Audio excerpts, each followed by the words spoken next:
Champione, champione, ole ole Watkins. Viva Espana, Viva Espana.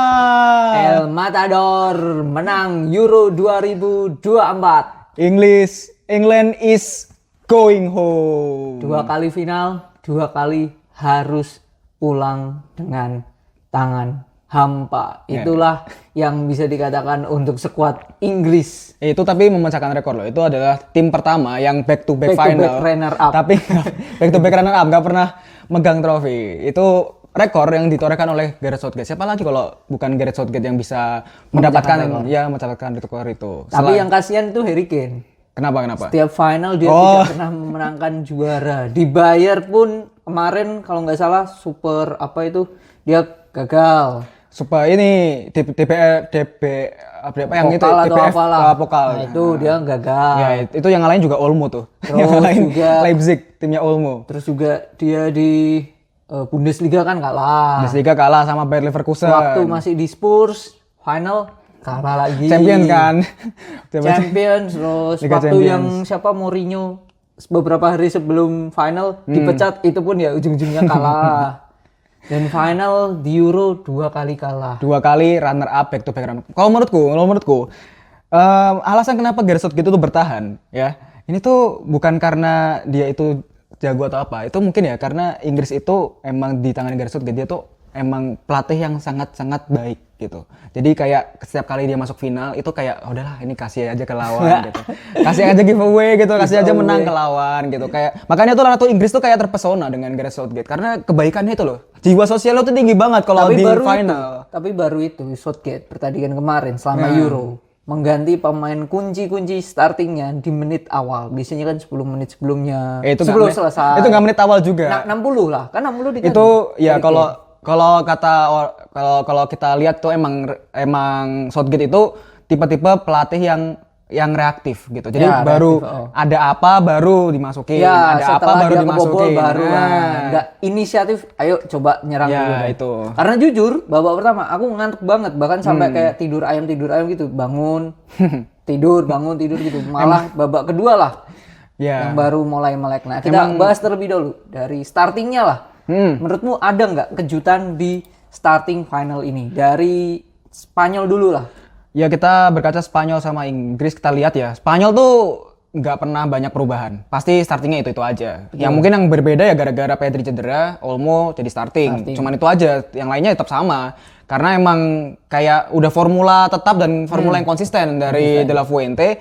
Yang dia memasang formasi 4-2-3-1 dengan 2 pivot di tengah, Fabian Ruiz dan Rodri, kemudian penyerang-penyerangnya ada Lamine Yamal di kanan, kemudian Nico Williams di kiri. Yang beda cuman ini aja Pedri yang harusnya biasanya mengisi posisinya Olmo, nah diganti sama Olmo gitu. Depannya Morata dan itu selalu dipasang oleh De La Fuente Morata gitu. Back-backnya sama, Carvajal di kanan, Cucurella di kiri, Laporte sama Lenormand di tengah, kipernya Unai Simon ya biasa standar gitu ya. Dan ini bisa dikatakan starting lagi ya setelah semifinal mereka ya Bapak si Carvajal kena kartu merah sama ya Lenormand juga kena akumulasi kartu kuning gitu kan.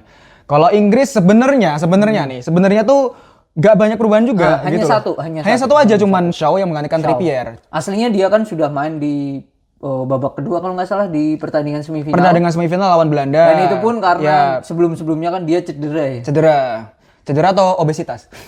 Tapi luar biasa nih Southgate dalam artian sangat berani ya, pemain yang cedera masih dibawa dan baru main itu di semifinal. Itu pun nggak starting. Itu berani atau dia itu emang nggak punya taktik lain gitu? Atau berani aja lah.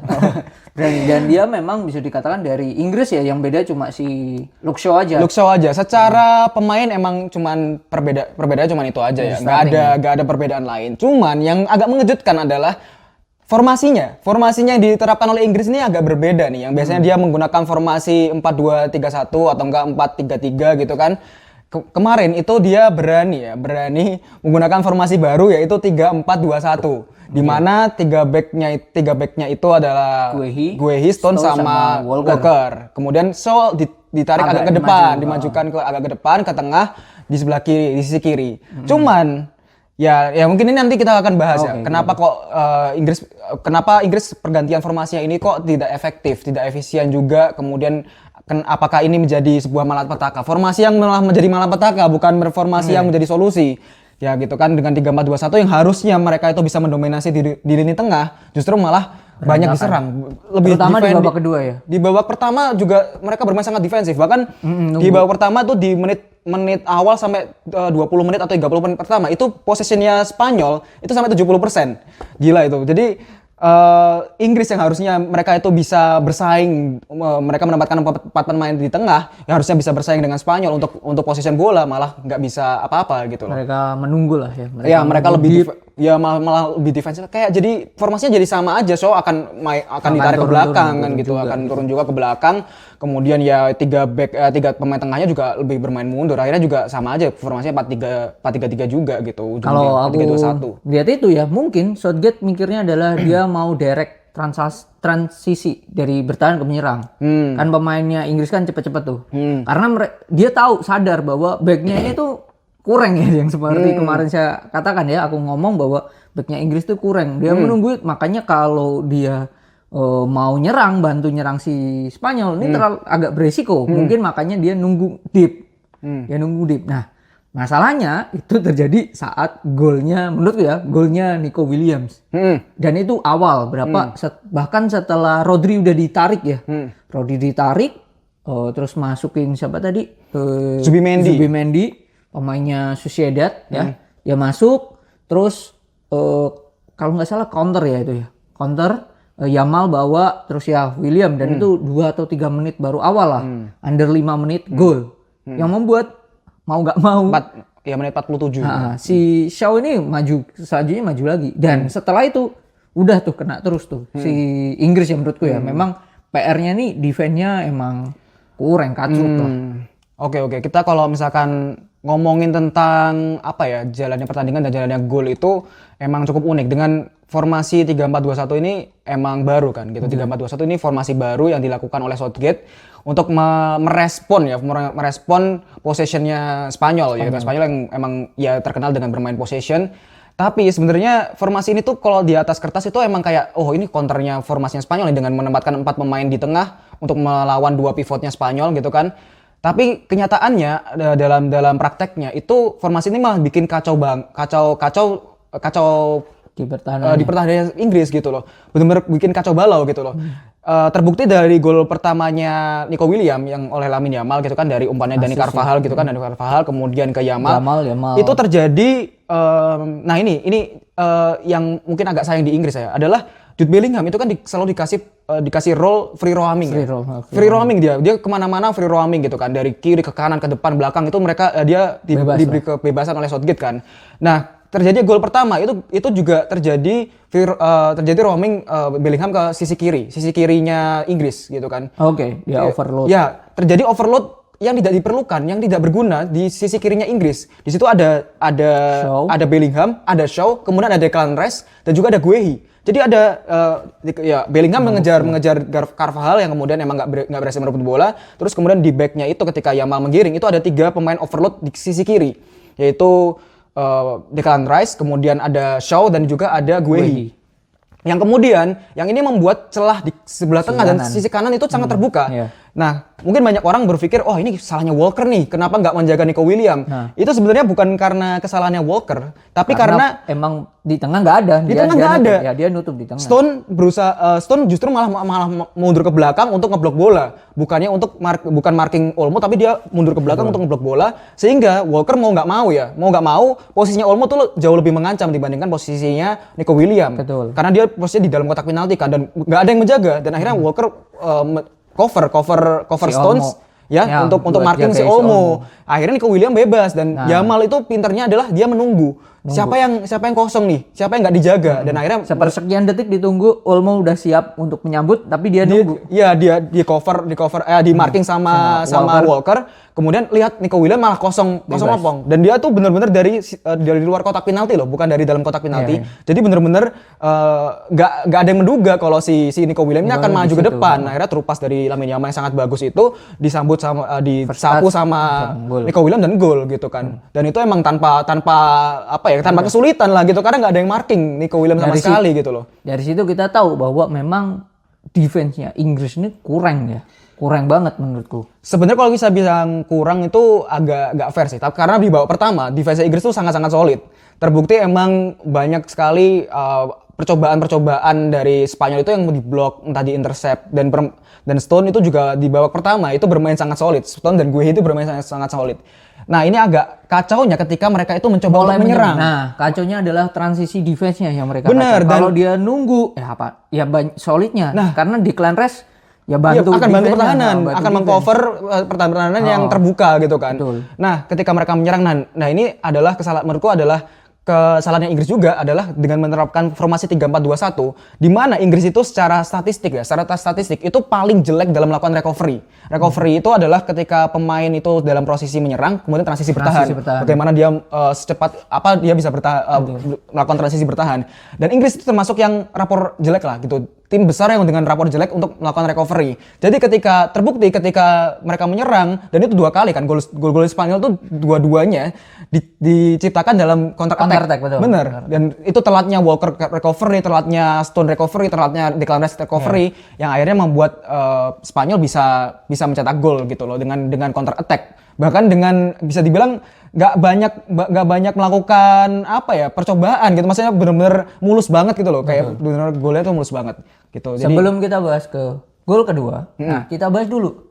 Awalnya aku melihat Rodri ini kan cedera di menit-menit awal. Aku melihat bahwa wah bahaya nih buat Spanyol. Ternyata yang main Zubimendi, pemain Sociedad. Menurutmu gimana untuk satu babak dia sebagai pengganti Rodri, yang ternyata Rodri mendapatkan Player of the Tournament pemain terbaik sepanjang Euro ini. Nah, dia cedera terus digantikan. Bagaimana performa dari Zubimendi selama 45 menit ya berarti itu. Ya sebenarnya ketika Rodri itu, sebenarnya aku waktu itu nggak tahu ya kenapa kok Rodri diganti ya. Tiba-tiba kok pergantian Zubimendi menggantikan Rodri. Betul. Yang nggak mengejutkan sih, aku agak terkejut juga karena Rodri ini kan vital banget di Spanyol gitu kan. Force-nya dia sangat-sangat vital di Spanyol. Aku pikir ini kenapa ya De La Fuente ini melakukan pergantian. Biasanya kan dan ini di awal babak. Dan biasanya yang diganti tuh bukan Rodri tapi Fabian Ruiz gitu. Lebih seringnya Fabian Ruiz yang diganti karena Rodri emang sevital itu di Spanyol. Dan kemudian digantikan oleh Zubimendi. Ini siapa nih pemain apa ini?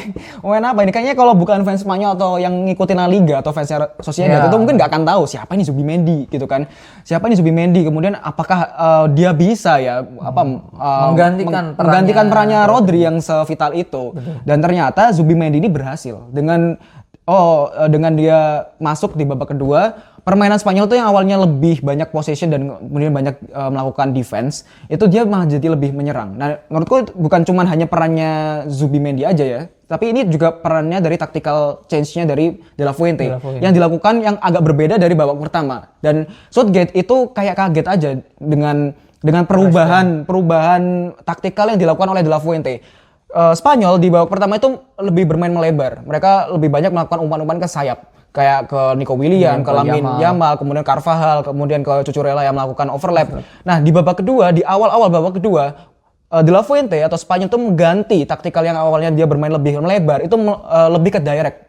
Lebih banyak melakukan direct pass yang beresiko dari belakang ke depan. Dari tengah ke depan gitu kan. Benar-benar dari tengah ke depan, dari belakang ke tengah gitu. Pokoknya benar-benar melakukan direct tanpa melewati pemain-pemain sayap, tanpa melebar gitu loh, tanpa melakukan passing melebar. Terbukti kan kemudian dari back kemudian umpan ke Carvajal langsung umpan ke Lamine Yamal tanpa dia harus bawa bola dulu ya kan. Langsung dia direct pass ke Lamine Yamal. Lamine Yamal pun kemudian langsung melakukan progresi ke arah tengah dan kemudian memberikan assist kan gitu. Dan itu juga terjadi setelah golnya Lamine Yamal. Itu banyak banget peluang-peluang yang diciptakan oleh Spanyol dari direct pass-nya. Mirip. Dan kayak gitu-gitu semua. Lamine Yamal tuh 2 kali loh. 2 kali dia ada peluang emas. Golden moment lah ya. Golden moment, peluang emas di depan gawang 1 lawan Pickford, tapi emang ini ya gimana ya, Yamal masih 17 tahun. Menurutku ini emang karena jam terbangnya masih kurang. Dia dan Pickford emang dengan pengalamannya dia dan emang kayak konsennya lagi oke lah. Dia performanya bagus banget loh Pickford di situ. Sangat-sangat bagus. Menurutku pemain yang paling perform di Inggris itu Pickford di malam itu ya. Menurutku adalah Pickford gitu. Pickford itu bermain sangat bagus, dia sangat tenang ketika menghadapi situasi satu lawan Yamal. Dan Yamal emang karena kurang pengalaman, dia itu emang agak mudah kebaca tendangannya. Dia lebih banyak melakukan tendangan itu ke arah sisi jauh. Tiang jauh. Iya, tiang jauh.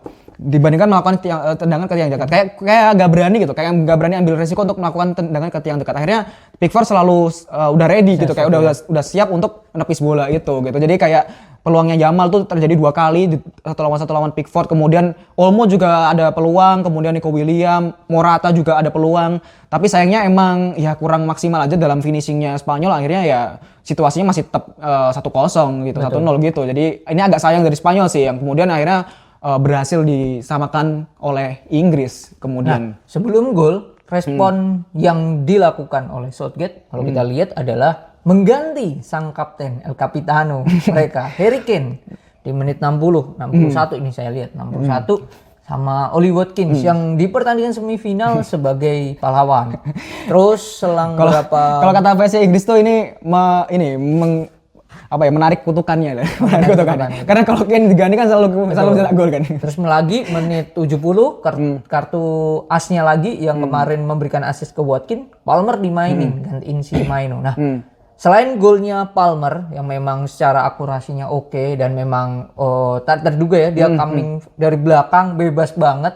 Bellingham bisa narik 2 pemain ya, terus dia back pass. Palmer bebas tanpa kontrol, tanpa penjagaan langsung first shoot gol, first time langsung gol.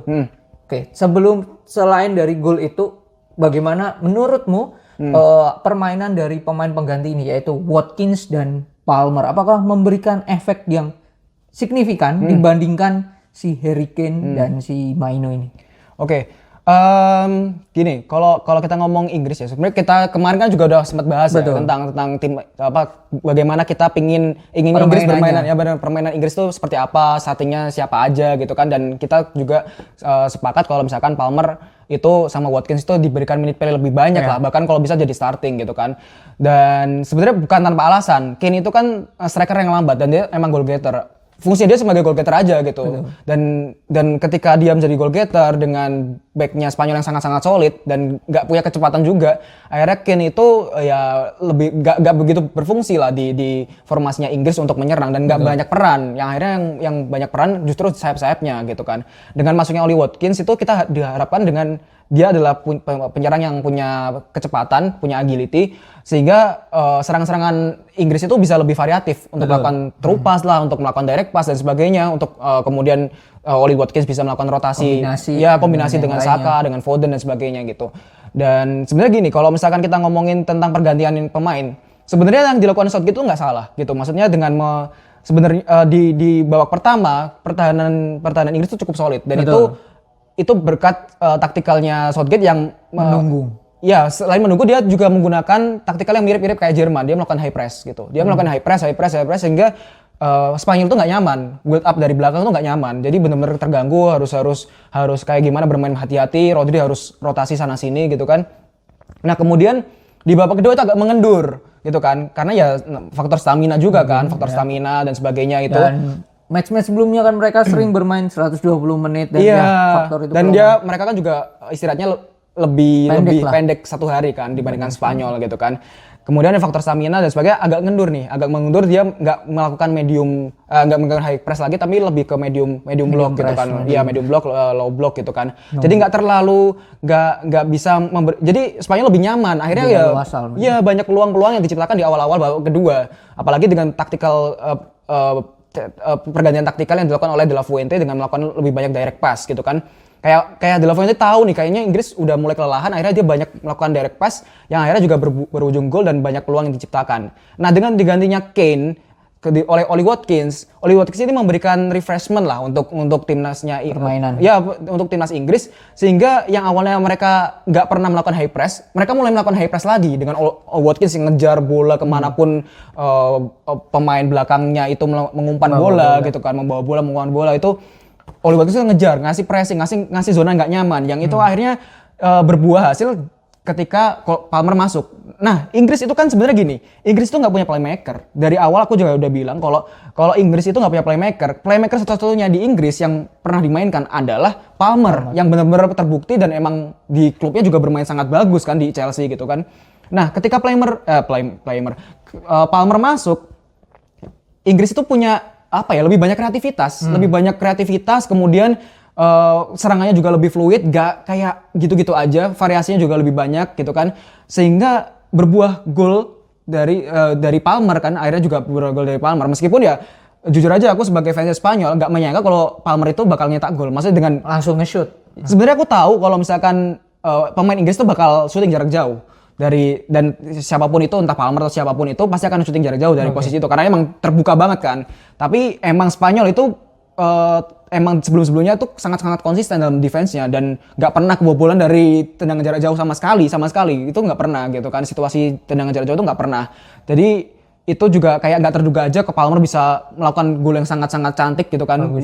Ya tendangannya sangat bagus, itu ngelewatin beberapa pemain defense-nya Spanyol gitu kan. Yang kemudian Unai Simon juga telat sepersekian detik untuk menepisnya, itu kayak telat sepersekian detik aja untuk menepisnya itu. Nah, itu agak tak terduga juga gitu. Dan kemudian momentumnya itu mulai berganti loh. Beralih, ketika Palmer masuk dan mencetak gol, itu benar-benar berganti banget. Inggris mulai semangat lagi. Bener. Ada gairah lagi. Emang benar-benar kayak golnya Palmer tuh emang bikin fansnya Spanyol tuh kayak selebrasinya. Agak dingin gitu. Keringat dingin gitu. Jadi benar-benar pergantian Palmer dan Watkins itu ngasih dampak yang signifikan buat Inggris gitu kan. Dan Bellingham juga lebih leluasa untuk melakukan roaming gitu kan. Dia benar-benar kayak tiba-tiba ada di depan gitu kan, memberikan assist juga gitu kan. Dan dia itu juga menurutku poin pentingnya juga ya, dia bisa narik dua pemain dari Spanyol, makanya si Palmer bisa bebas dari penjagaan. Dia back pass melihat Palmer di belakang, dia bebas di umpan ya. Entah itu memang umpan atau enggak sengaja karena kontrol. Enggak, itu umpan itu. Emang umpan. Dan memang golnya bagus ya. Nah, di saat kita menilai, wah ini bakal extra time. Muncul pahlawan penyelamat dari Spanyol yaitu Mikel Oyarzabal.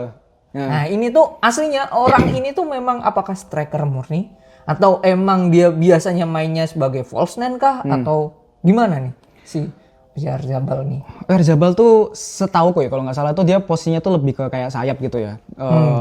Posisi kayak nggak salah sayap atau enggak memang striker ya, tapi sebenarnya Oyarzabal ini juga di Sociedad juga salah satu top skor yang Sociedad gitu, dan dia emang sebenarnya apa ya, kayak striker yang masih fresh dan kemudian punya kecepatan, di mana strikernya Spanyol Morata itu nggak punya. Dan Oyarzabal ini emang selalu menjadi penggantinya Morata gitu. Betul. Selalu jadi penggantinya Morata. Joselu itu cuman sekali aja menggantikan Morata, tapi selebihnya itu Oyarzabal. Morata juga setahu nggak pernah main full team. Iya, nggak pernah main full time gitu kan. Ya, tapi Oyarzabal itu di pertandingan persahabatan itu bermain sangat bagus. Friendly match ya sebelum Euro ya kan, ada friendly match itu bermain sangat bagus. Dia mencetak banyak gol di pertandingan itu. Kemudian emang Oyarzabal ini tuh emang apa ya, kayak karakternya tuh lebih cepat gitu kan, lebih agresif, lebih cepat, dan akhirnya emang terbukti dengan dia banyak melakukan pergerakan akhirnya bisa mencetakkan gol gitu kan.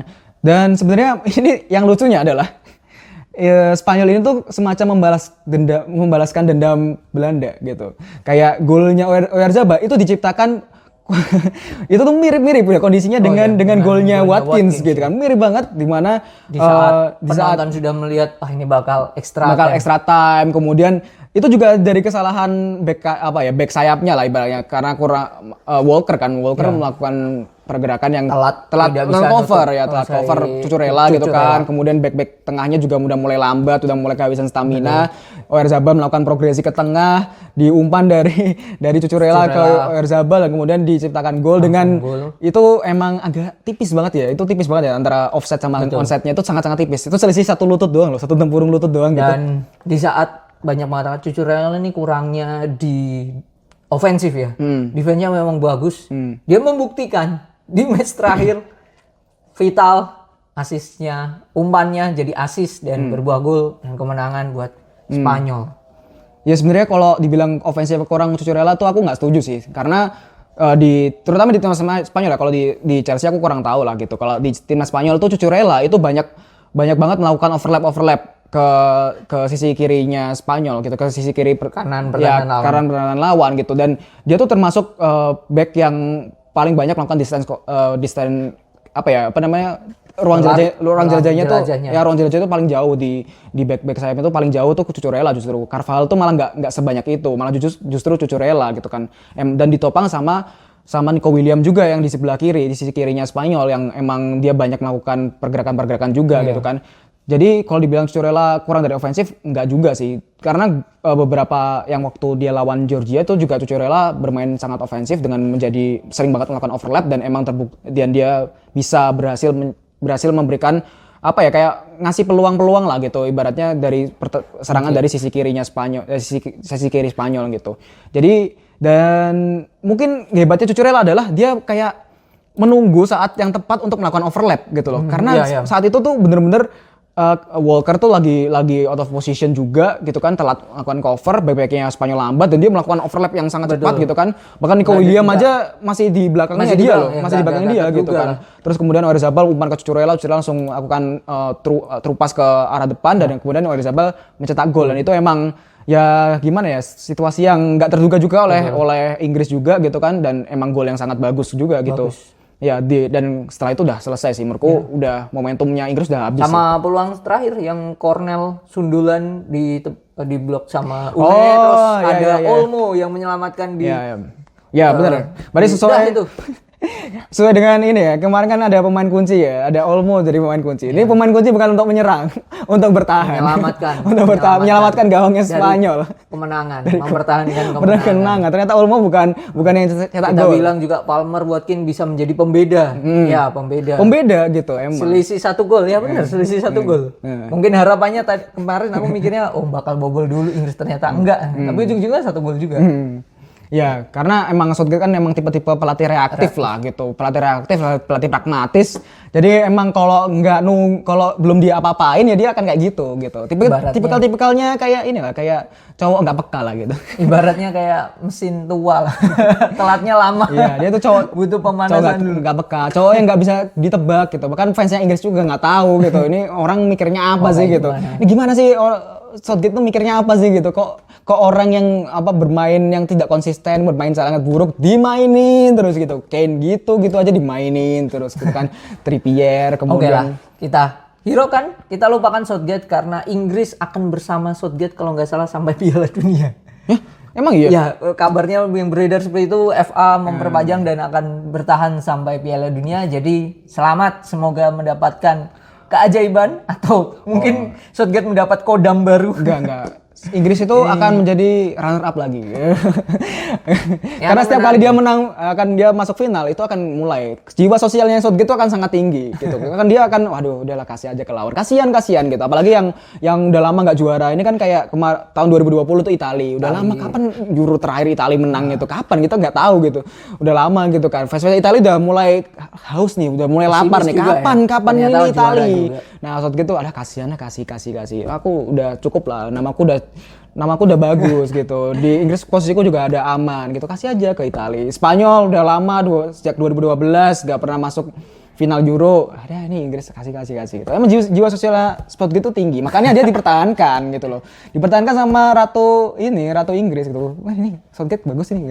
Euro 2024 sudah selesai. Spanyol juara 7 match tak terkalahkan. Ya, menang. Sabu bersih dan semua penghargaan individual dari pemain terbaik turnamen, Rodri, terus anak muda, pemain muda best terbaik, young player, benar. Ya, Yamal, top skor, Olmo ya. Karena top skornya sebenarnya enggak, top skornya bareng semuanya. Cuman karena Olmo ini catatan asisnya lebih tinggi. Enggak. Makanya sekarang di peraturan juara yang baru tuh semuanya dapat. Cuman kan kebetulan aja emang Olmo main di final gitu, Ken juga dapat.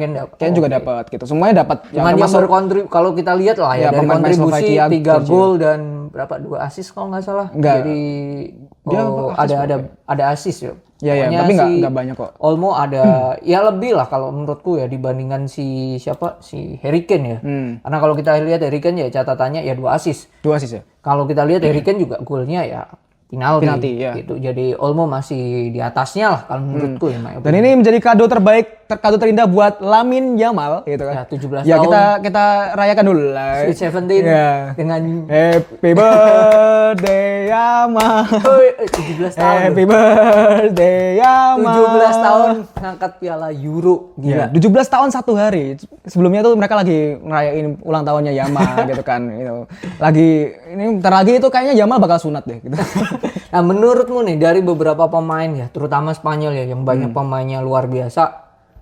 Gimana nih ke depannya? Apakah kemungkinan ada bakal dilirik-lirik oleh klub besar, terutama ini kan masih bursa transfer ya, mungkin singkat aja dari beberapa pemain yang kira-kira akan menjadi naik daun di bursa transfer siapa? Ya pastinya menurutku Dani Olmo dan juga Nico Williams sih. Dua itu yang dari Spanyol ya kan.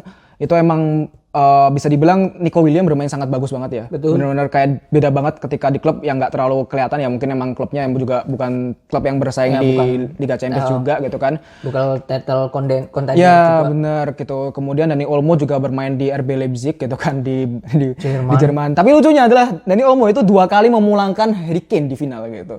Waktu DFB Pokal itu dia bahkan hat-trick loh. Dia di DFB Pokal itu Dani Olmo hat-trick melawan Bayern Munchen gitu kan.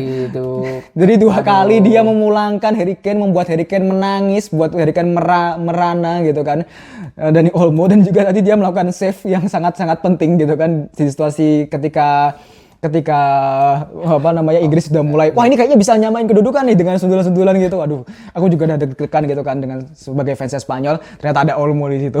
Gila sih. Kemungkinan Olmo yang akan jadi bursa itu ya. Ya gitu. Tapi emang Olmo itu nggak tahu kenapa dia tuh bermain sangat bagus di timnas tapi bukan DFB Pokal ya, Super Cup. Jadi pemenang Bundesliga. DFL Super Cup ya DFB. Pemenang Bundesliga sebelumnya dan juga pemenang dari DFB Pokal. Ya. Oh ya DFL. 3-0. DFL Soekarno. Ya 3-0 tuh 3-nya Olmo. 3-nya Olmo. Dia hat-trick.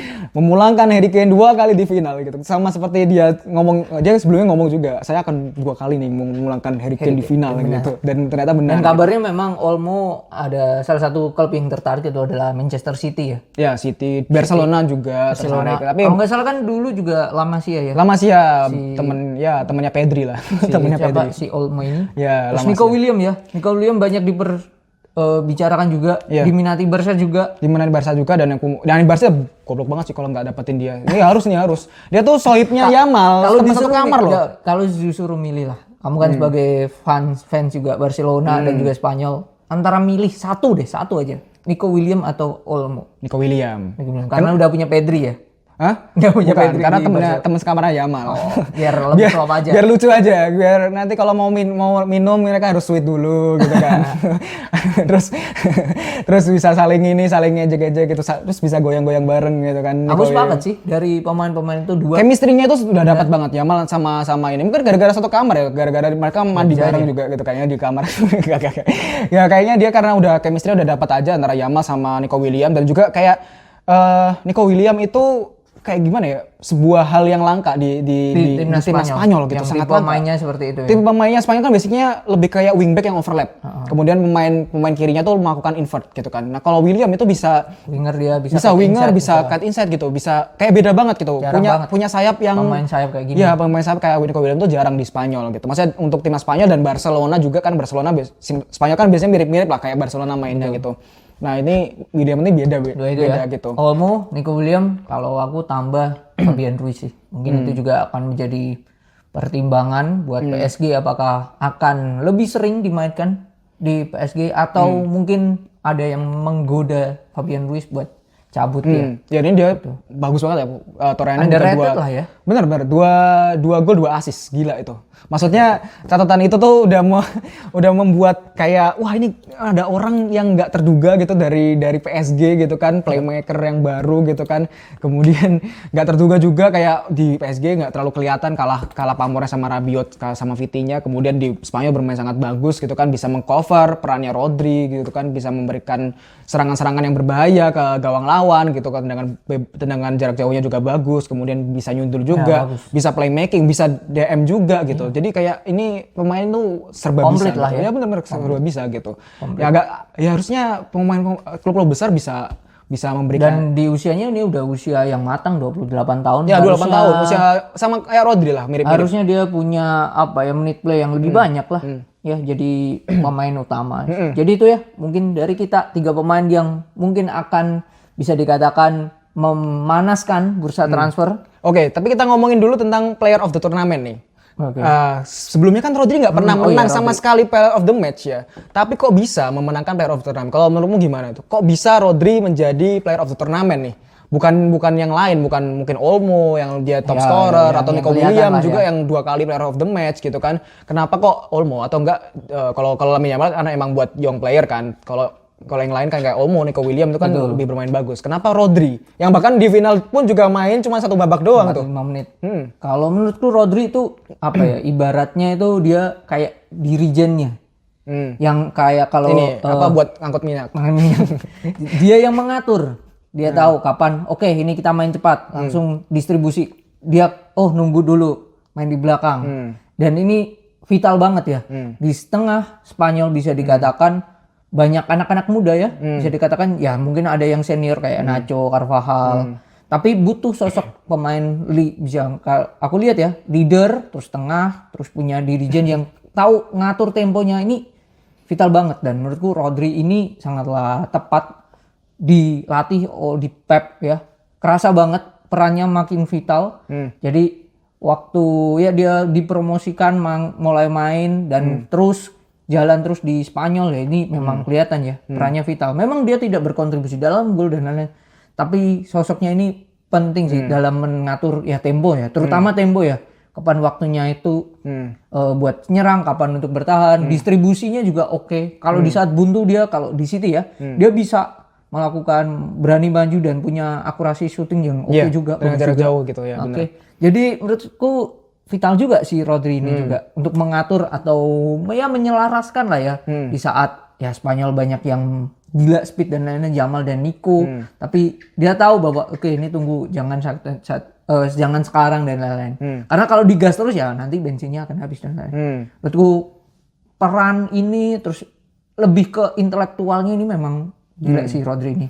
Udah jarang ya pemain yang bisa dikatakan player of turnamen, seorang DM ini jarang, lama udah nggak dapat, biasanya seorang striker atau ya mentok attacking midfield lah, atau playmaker lah ya. Nah ini jarang banget yang berada posisinya kayak Rodri ini. Rodri itu sebenarnya agak perannya dia di dunia sepak bola itu termasuk baru ya, yang diciptakan oleh Pep sendiri gitu kan. Dia itu seorang playmaker gitu kan. Dimana biasanya playmaker tuh biasanya nomor punggung 6 atau nomor 8 atau nomor punggung 10 gitu kan. Lebih kayak kalau nggak central fielder ya dia attacking midfielder gitu kan. Sedangkan DM ini agak unik gitu loh. Dan Rodri ini benar-benar kayak sebuah role baru lah gitu. Di playmaker itu sebenarnya role baru yang nggak banyak orang sebelumnya tuh pakai gitu kan. Biasanya kan DM lebih kayak perebut bola gitu kan, kayak Casemiro dan sebagainya gitu kan, lebih kayak gitu. Sedangkan Rodri itu bisa ngerebut bola dan juga bisa playmaking. Ini yang unik banget gitu loh. Kalau di situasi di defense dia akan jadi back, kalau di situasi nyerang dia akan jadi playmaker. Dan Rodri ini unik, dan menurutku Rodri emang layak banget ya untuk menangkan player of the turnamen, dan emang Rodri itu salah satu playmaker terbaik dunia saat ini lah gitu. Dan mungkin Pep Pep itu agak berkaca sama Busquets ya. Sergio Busquets itu emang salah satu DM terbaik lah ibaratnya. Apalagi Pep juga melatih Barcelona gitu kan. Kemudian Busquets itu juga salah satu anggotanya gitu kan. Dan Busquets itu emang bagus, dan emang jarang orang yang melihat perannya Busquets gitu kan. Banyak orang lebih lihat perannya Iniesta, Messi gitu kan, Villa, Pedro ya kan, Neymar dan sebagainya.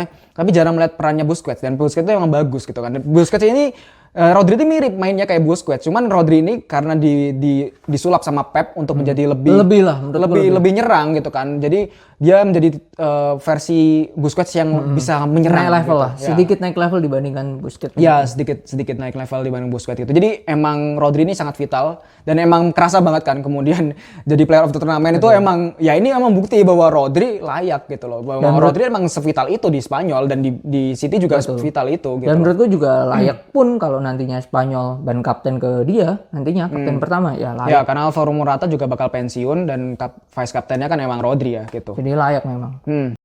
Jadi itu tadi pemain-pemain yang bisa dikatakan layak lah ya untuk mendapatkan penghargaan ya, di Euro 2024. Dan ada 3 pemain yang menurut kita bisa dikatakan memanaskan lah ya bursa transfer nantinya, itu Olmo, Nico Williams, dan juga Fabian Ruiz. Nah, menurut kalian apakah nantinya pemain-pemain ini akan tampil tetap konsisten, tetap bagus di dalam musim selanjutnya ya, atau malah ngeflop gitu ya. Nah, ini tulis di kolom komentar. Dan menurut kalian apakah Southgate layak untuk stay atau out? Nah, menurut kalian gimana? Kalau menurut saya lebih baik mengundurkan diri sih. Saya stay aja, biar Inggris tetap stay gitu-gitu aja. Oke, mungkin itu dari kita, dari Pandit Kardus. Bye-bye. Bye.